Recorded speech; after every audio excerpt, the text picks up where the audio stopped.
धोएगा, चित्त को भी धोएगा, बाहर से भी धोएगा, अंदर से भी धोएगा, सूरत को भी धोता है और मतलब बाहर इंद्रियों को भी धो डालता। सत्संग नहीं मिलेगा तो सोते रह गए। ये सब जो कुछ फल है आपको सत्संग का, कि जब आप दौड़ धूप करके थोड़ा बहुत सुन लेते हो, उसी से इतनी जागृति आ गई, उतना ही समझने लगे भाई तो कुछ नहीं है, जो कुछ था वो तो हम लेकर के बैठे हुए तो हमको पता भी नहीं था। घर ही के घर में रहे और चलते रहे बराबर, और रोज गमन करते रहे कि हम 12 कोस चले, रहा कोलू का कोलू में, और कार करता है कि 12 कोस रहा घर का घर ही में, बाहर तो गया नहीं। तो वही मन है, इसी में लगा रहता है, ये किया वो किया, और कहा हमने तो आज कर लिया था और किया कुछ नहीं। अरे पता तो महापुरुषों के पास जाकर के मालूम होगा कि तुम करते हो कि नहीं करते हो, किया कि नहीं किया। ऐसे बगैर जानकार के कैसे पता चलेगा। अब सभी अंधे मिल जाए तो सूरज का पता कौन बताएगा, सबकी आंखें बंद हो जाए, ये कौन कहेगा ये सूरज निकला।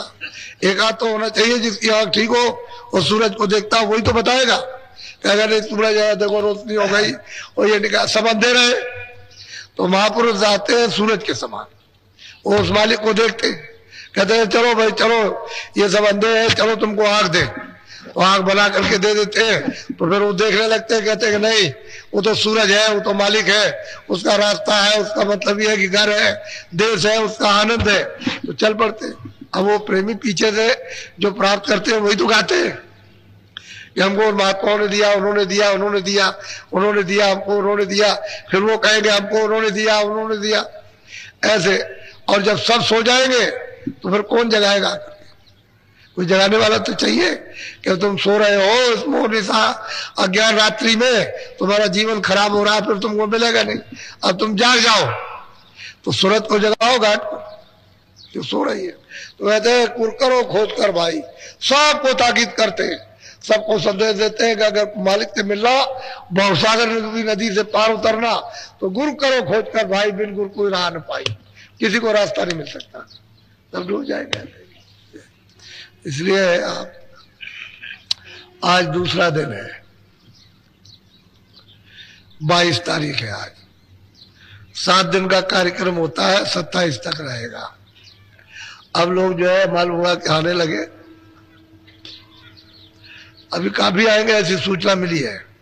हम तो चाहते थे ना आए तो अच्छा है, क्योंकि हम अभी बहुत थके हुए आए वहां से, इतनी मेहनत 4-5 महीने की और वो अभी तक आराम नहीं मिला। तो थोड़ा सा सोचा था कि वही लोग आ जाएंगे, चलो भाई जो पास के कुछ थे, लेकिन ऐसा मालूम हो रहा है कि लोग आएंगे।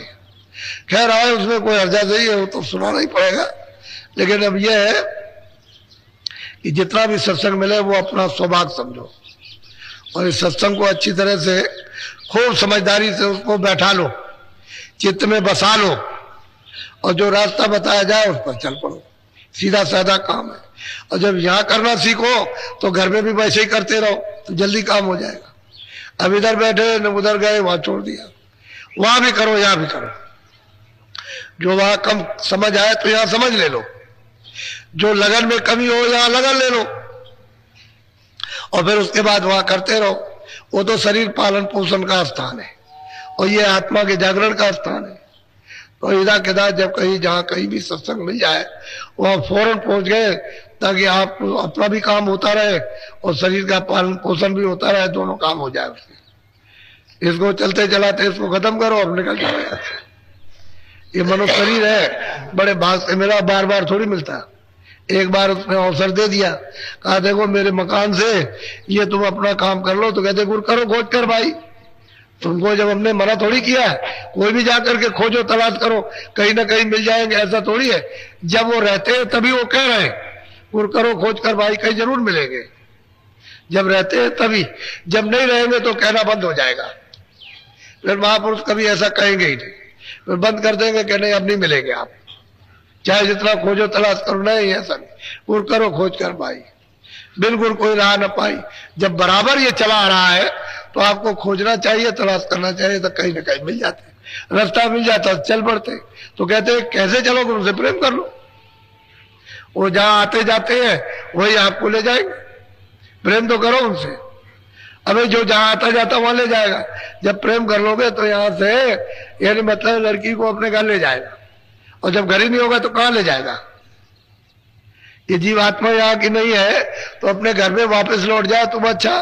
तो कहते हैं कि गुरु को करो, किसी को जानकार को, जानकार नहीं मिलेगा आने जाने वाला तो आपको कुछ नहीं मिल सकता। बड़ी सीधी बात महापुरुषों ने समय समय पर सबको बताई, लेकिन जगह कौन? सब सो रहे।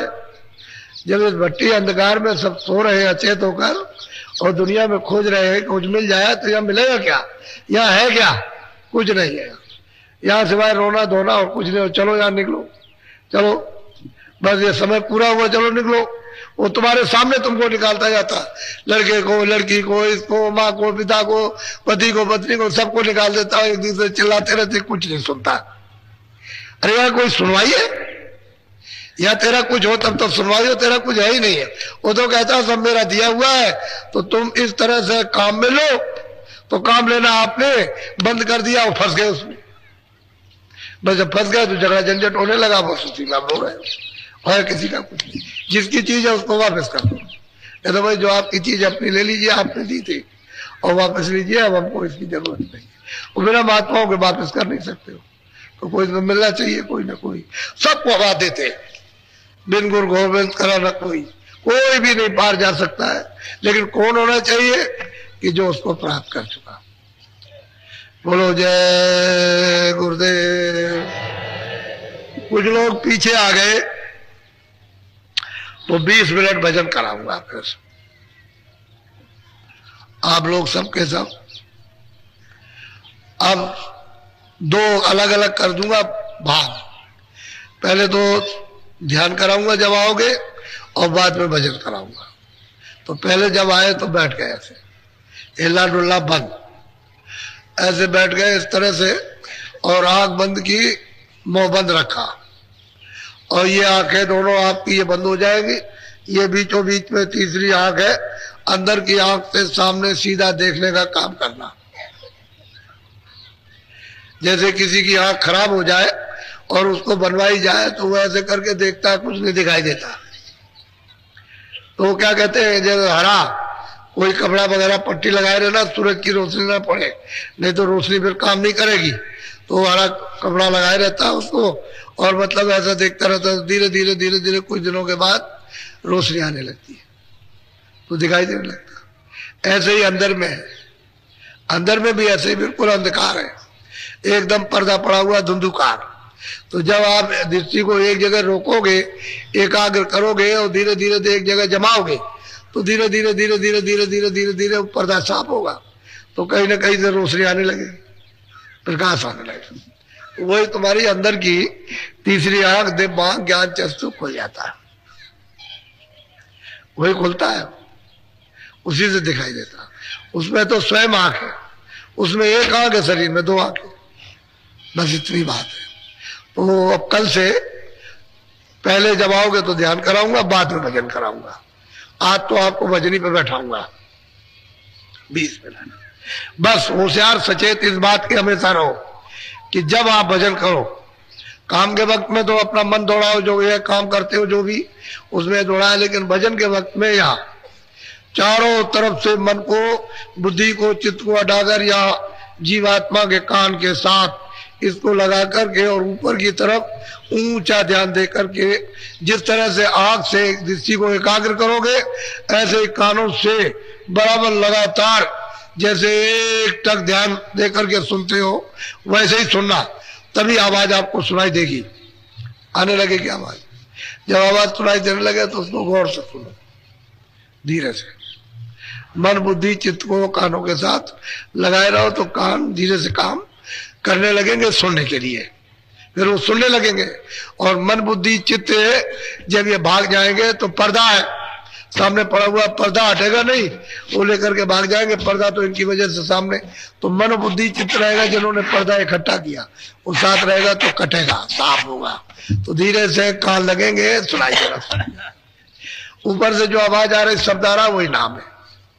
कोई भी आवाज पहले हो, नाम तो सभी है, शब्द सभी है जो ऊपर से आवाज आ रही है, लेकिन फिर आपको छांटना पड़ेगा।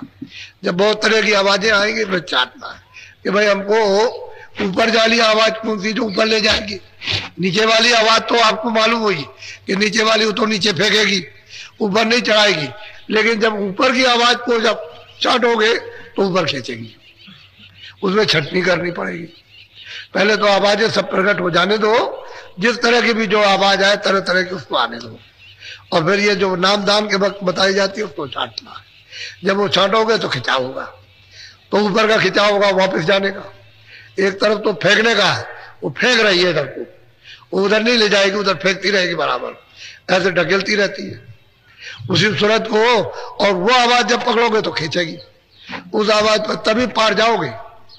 जब खिंचाव वाली आवाज पर बैठोगे, वो जहाज है नौका है, तब वो पार उतारेगी, वापस ले जाएगी। तो दो तरह की आवाजें, एक नीचे वो माया की धार है जो नीचे फेंक रही है, और एक वापस ले जाने की दयाल की धार। दोनों तुम्हारे पास ही है, इसलिए कहते हैं कि घाट पर आओगे तो पता चलेगा, वैसे नहीं। तो अच्छी तरह से मन बुद्धि चित्त को कानों के साथ लगाकर ऊंचा ध्यान देके सुनना। चलो अच्छा बैठ जाओ, आंख और कान बंद करो, बैठ जाओ, कमरा डालो।